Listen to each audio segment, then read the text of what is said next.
Hello दोस्तों, मैं दीपक एक बार फिर अपने YouTube चैनल शिखर एजुकेशन में आप सभी का स्वागत करता हूं।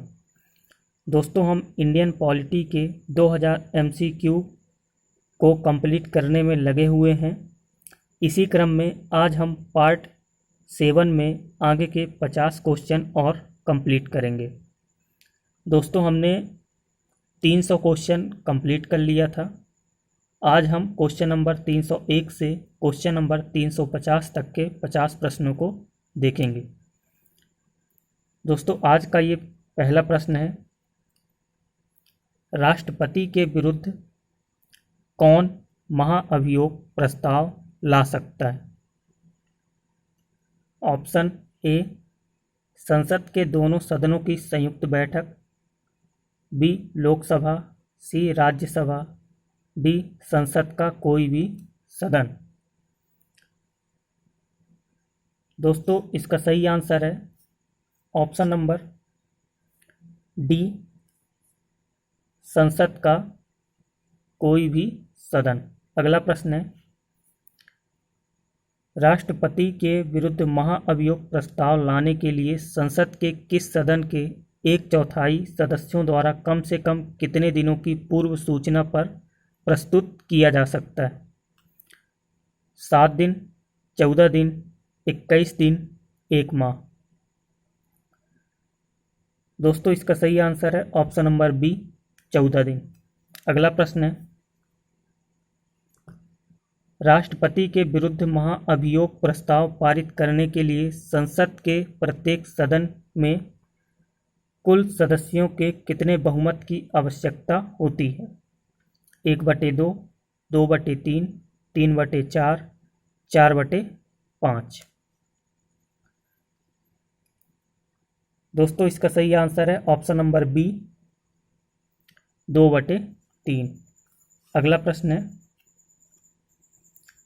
महाअभियोग की प्रक्रिया पूरी होने पर राष्ट्रपति को कब से पदच्युत समझा जाएगा? महाअभियोग का प्रस्ताव लाने के दिन से, महाअभियोग का प्रस्ताव संसद द्वारा स्वीकृत होने वाले दिन से, संसद द्वारा पारित महाअभियोग प्रस्ताव को उपराष्ट्रपति से मिलने वाले संस्तुति के दिन से, संसद द्वारा निर्धारित दिन से। दोस्तों, इसका सही आंसर है ऑप्शन नंबर बी,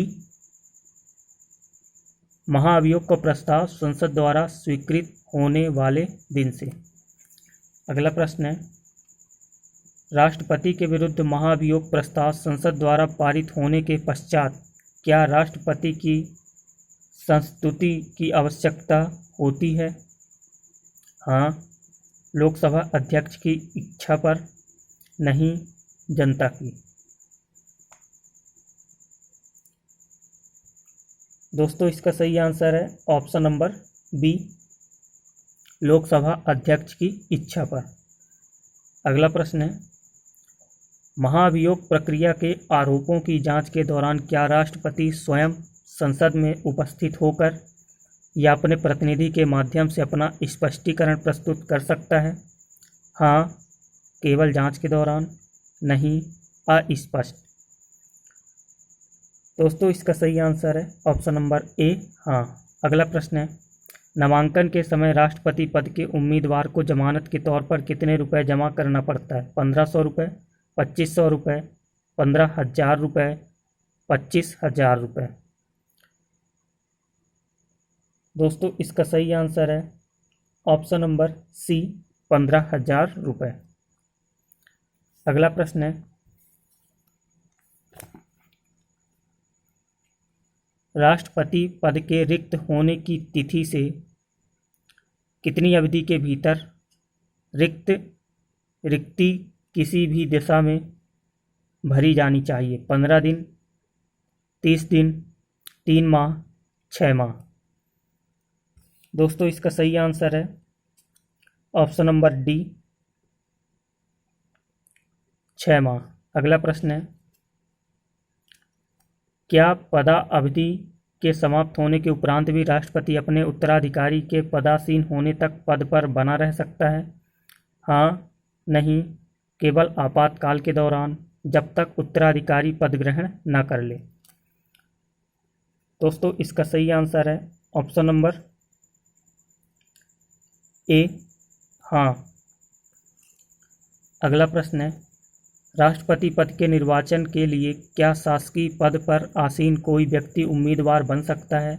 हाँ, नहीं, कार्यकाल समाप्त होने के बाद, केवल कुछ मामलों में। दोस्तों इसका सही आंसर है ऑप्शन नंबर बी, नहीं। अगला प्रश्न है, निम्न में कौन अपने पद से त्यागपत्र देकर राष्ट्रपति पद के लिए चुनाव लड़ सकता है? राष्ट्रपति, उपराष्ट्रपति, राज्यपाल, मंत्री। दोस्तों इसका सही आंसर है ऑप्शन नंबर, दोस्तों हमारे 311 नंबर के प्रश्न में एक और ऑप्शन था ई, उपर्युक्त सभी। तो दोस्तों 311 नंबर के प्रश्न का सही आंसर है ऑप्शन नंबर ई, उपर्युक्त सभी। अगला प्रश्न है, राष्ट्रपति एवं उपराष्ट्रपति का निर्वाचन संबंधी संशोधन अधिनियम कब बना? 1955, 1966, 1967, 1974। दोस्तों इसका सही आंसर है ऑप्शन नंबर डी, 1974। अगला प्रश्न है, राष्ट्रपति को पेंशन के रूप में आजीवन कितना रुपया प्रतिवर्ष मिलता है? 1 लाख रुपए, 3 लाख रुपए, 6 लाख रुपए, 9 लाख रुपए। दोस्तों इसका सही आंसर है ऑप्शन नंबर डी, 9 लाख रुपए। अगला प्रश्न है, अपने कार्यकाल के दौरान त्यागपत्र देने पर भी क्या राष्ट्रपति को आजीवन पेंशन मिलती रहेगी? हाँ, नहीं, हाँ, बशर्ते महाभियोग की वजह से त्यागपत्र देना पड़ा हो, अस्पष्ट। दोस्तों इसका सही आंसर है ऑप्शन नंबर ए, हाँ। अगला प्रश्न है,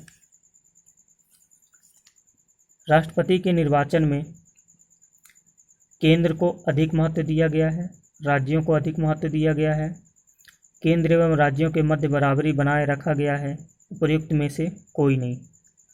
दोस्तों इसका सही आंसर है ऑप्शन नंबर सी, केंद्र एवं राज्यों के मध्य बराबरी बनाए रखा गया है। अगला प्रश्न है, अब तक राष्ट्रपति पद के लिए कितनी बार चुनाव कराया गया है? 7, 8, 9, 13। दोस्तों इसका सही आंसर है ऑप्शन नंबर डी, 13। अगला प्रश्न है,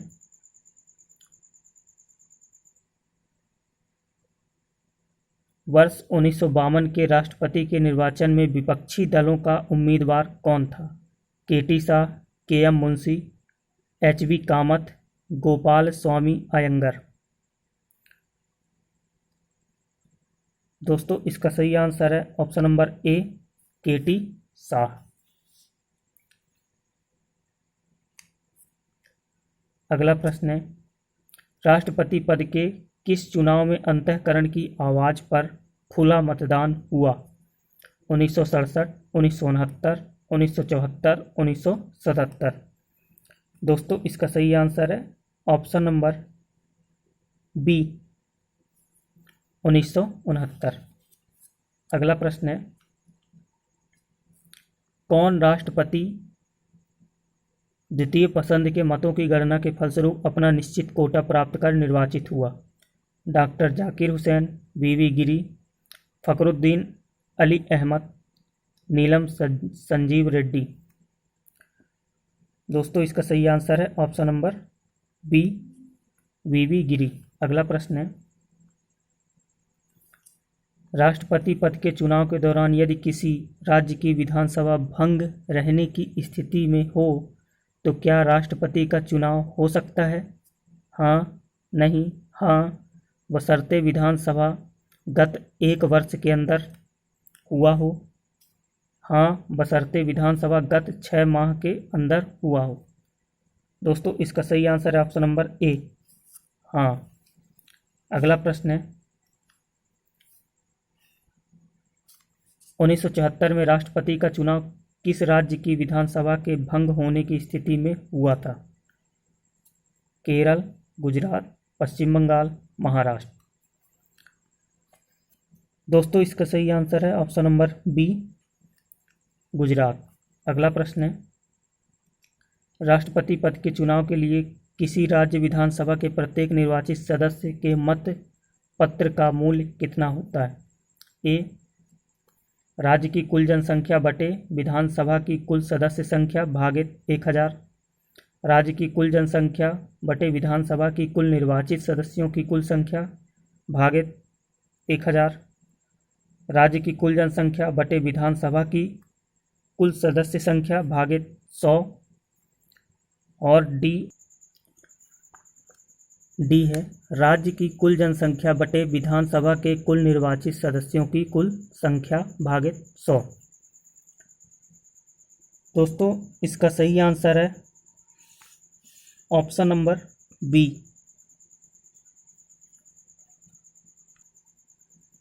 राज्य की कुल जनसंख्या बटे विधानसभा की कुल निर्वाचित सदस्यों के कुल संख्या भागित 1000।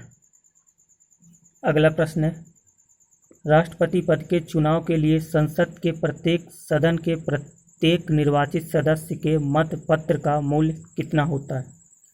समस्त राज्यों की विधानसभाओं के कुल सदस्यों के प्राप्त मतों की संख्याओं का योग बटे संसद के दोनों सदनों की कुल सदस्य संख्या। बी, समस्त राज्यों की विधानसभाओं के कुल सदस्यों के प्राप्त मतों की संख्याओं का योग बटे संसद के दोनों सदनों की कुल सदस्य संख्या भागित 1000। अगला प्रश्न है, समस्त राज्यों की विधानसभाओं के कुल सदस्यों के प्राप्त मतों की संख्याओं का योग बटे संसद के दोनों सदनों के निर्वाचित सदस्यों की कुल संख्या। डी, समस्त राज्यों के विधानसभाओं की कुल सदस्यों के प्राप्त मतों की संख्याओं का योग बटे संसद के दोनों सदनों के निर्वाचित सदस्यों की कुल संख्या भागित 1000। दोस्तों इसका सही आंसर है ऑप्शन नंबर ए, समस्त राज्यों की विधानसभाओं के कुल सदस्यों के प्राप्त मतों की संख्याओं का योग बटे संसद के दोनों सदनों की कुल सदस्य संख्या। अगला प्रश्न है, 26 जनवरी 1950 से राष्ट्रपति पद के लिए प्रथम चुनाव होने तक भारत का अंतरिम राष्ट्रपति कौन था? CR Rajagopalachari, GV Mavalankar, doctor Rajendra Prasad, S Radhakrishnan. दोस्तों इसका सही आंसर है option number C, doctor Rajendra Prasad. अगला प्रश्न है, किस राष्ट्रपति का चुनाव आम सहमति के फलस्वरूप हुआ? डॉक्टर जाकिर हुसैन, नीलम संजीव रेड्डी, फखरुद्दीन अली अहमद, ज्ञानी जैल सिंह। दोस्तों इसका सही आंसर है ऑप्शन नंबर बी, नीलम संजीव रेड्डी।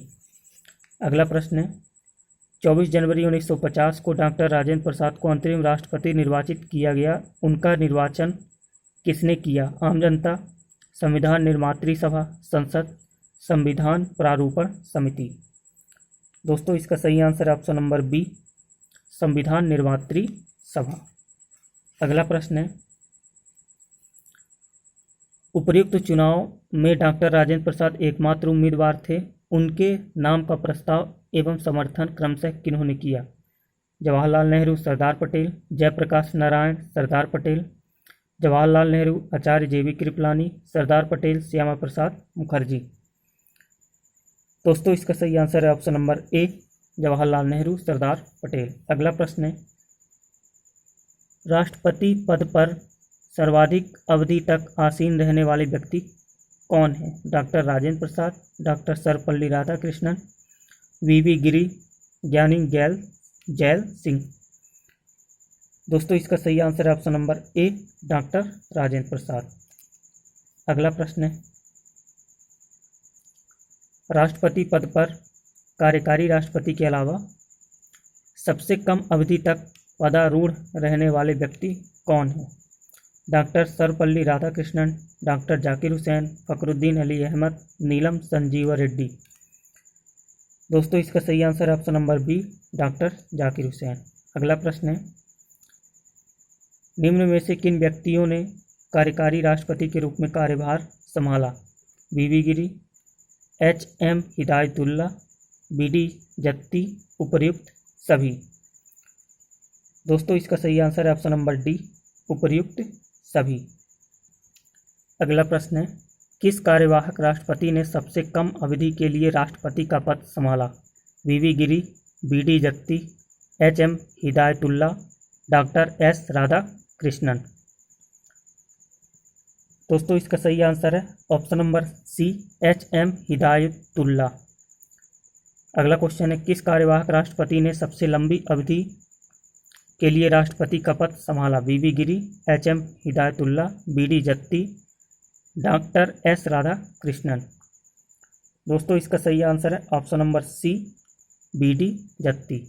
अगला प्रश्न है, राष्ट्रपति के पद पर कौन सबसे कम आयु में आसीन हुआ? Doctor Rajendra Prasad, doctor Zakir Hussain, V.V.. Giri, Neelam Sanjiva Reddy. दोस्तों इसका सही आंसर है option number D, Neelam Sanjiva Reddy. अगला प्रश्न है, राष्ट्रपति के पद पर कौन सबसे अधिक उम्र में आसीन हुआ? Doctor Rajendra Prasad, doctor S. Radhakrishnan, V V. Giri, R. Venkat Raman. दोस्तों इसका सही आंसर है option number D, R. Venkat Raman. अगला प्रश्न है, 1969 के राष्ट्रपति पद के चुनाव में वी.वी. गिरी से कांग्रेस का अधिकृत प्रत्याशी पराजित हुआ। यह पराजित प्रत्याशी कौन था? एस.